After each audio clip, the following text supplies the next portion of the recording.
পূজার্চনা চ্যানেলের পক্ষ থেকে খুব সংক্ষিপ্তভাবে একটা নিবেদন আপনাদের সামনে উপস্থিত করছি।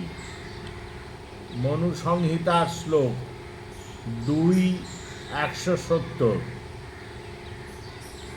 তত্র যদ ব্রহ্মজনমাস্য মৌঞ্জি বন্ধন চিহ্নিতম তত্রাস্য মাতা সাবিত্রী পিতা ত্বাচার্য উচ্যতে।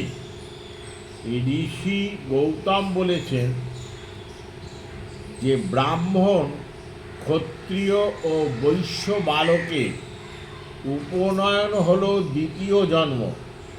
এই জন্মে তার মাতা হলো সাবিত্রী বা গায়ত্রী এবং পিতা হলো তার আচার্যদেব।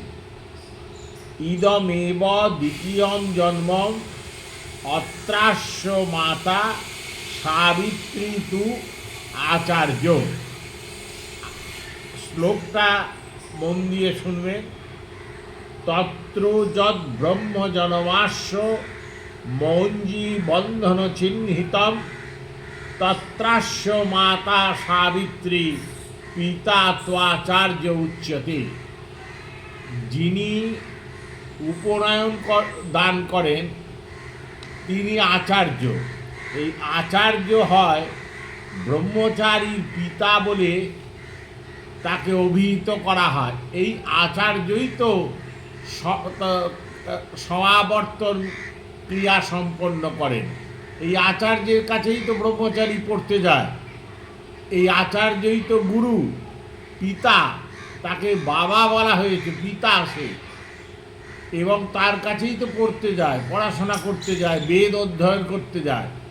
সেই আচার্য স্বরূপ পিতাই তো পাদ্য অর্ঘ্য ইত্যাদি উপাচার দিয়ে স্নাতককে পূজা করেন।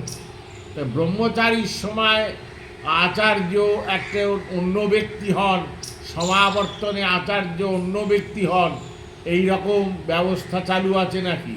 ওই পিতা স্বরূপ আচার্যই ব্রহ্মচারী স্নাতক, যে আমি কালকে অর্ঘ্য স্বরূপ উল্লেখ করেছিলাম।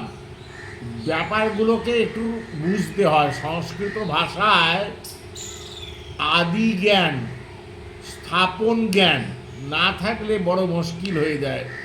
আবার শুনুন। জেনাংশে ধৃতমাত্রেণ ব্রহ্মসূত্রেণ তে দ্বিজা ভবন্তি ব্রাহ্মণা নাম বেদার্হশ্চ ত্রয়ন্তুতে। আবার শ্লোকটা মন দিয়ে শুনুন। এটা স্মৃতি প্রকাশ নামক গ্রন্থে আছে। স্মৃতি প্রকাশ গ্রন্থের নাম।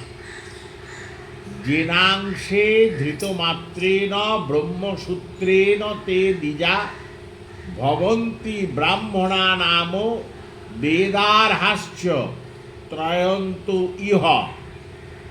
যখন ব্রাহ্মণ প্রভৃতি শিষ্যের বাম কাঁধে আচার্য ব্রহ্মসূত্র স্থাপন করেন, তখন থেকে সেই আচার্য ওই শিষ্যের পিতারূপে পরিচিত হন। সাবিত্রী বা গায়ত্রী মন্ত্র হলেন ওই শিষ্যের মাতা। তা যেখানে আচার্য তিনি উপনয়ন দিচ্ছেন, সেই আচার্যই আবার সমাবর্তন করছেন এবং স্নাতক বা অর্ঘ্য স্বরূপ, যে 6টা অর্ঘ্য কথা বলেছিলাম, যে বর, তারপরে স্নাতক, তাকে প্রণাম করছেন, পায়ে হাত দিচ্ছেন, পাদ্য অর্ঘ্য দিয়ে পুজো করছেন। এই শ্লোকগুলো কি বৃথা? এর থেকে বোঝা যাচ্ছে না? এর থেকে বোঝা না গেলে তো মুশকিল হয়ে যাবে। এখানে বলা হচ্ছে যে আচার্য যিনি উপনয়ন দান করেন, পৈতে দান করেন, বাম কাঁধে যজ্ঞোপবীত স্থাপন করে দেন, তিনি পিতা। তিনি দুটো কাজই করেন, উপনয়নও করেন, সমাবর্তনও করেন।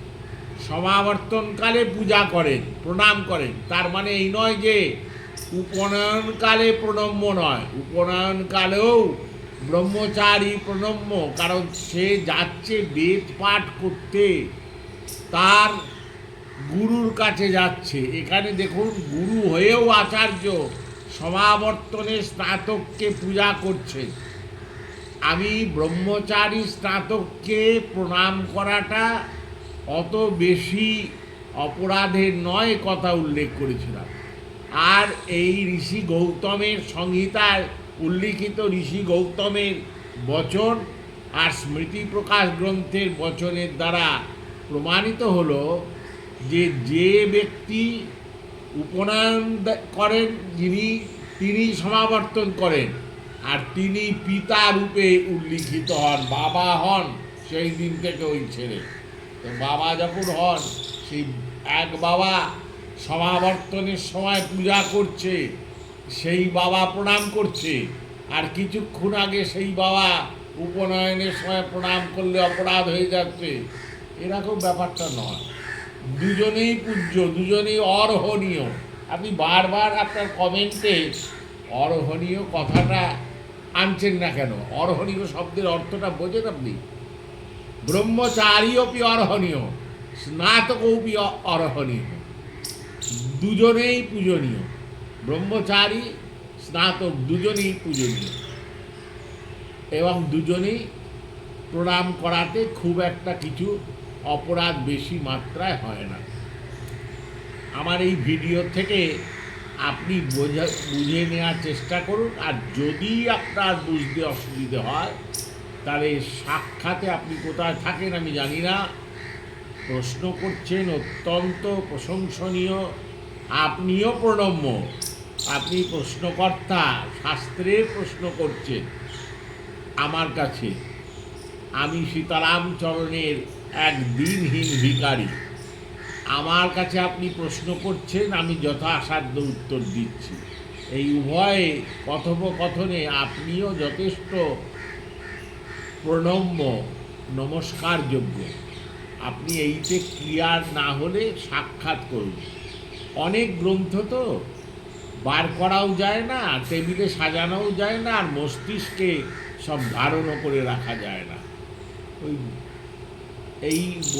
এই বলেই আপনাদের সামনে নিবেদনটা রাখলাম। জয় গুরু, জয় শ্রী সীতারাম।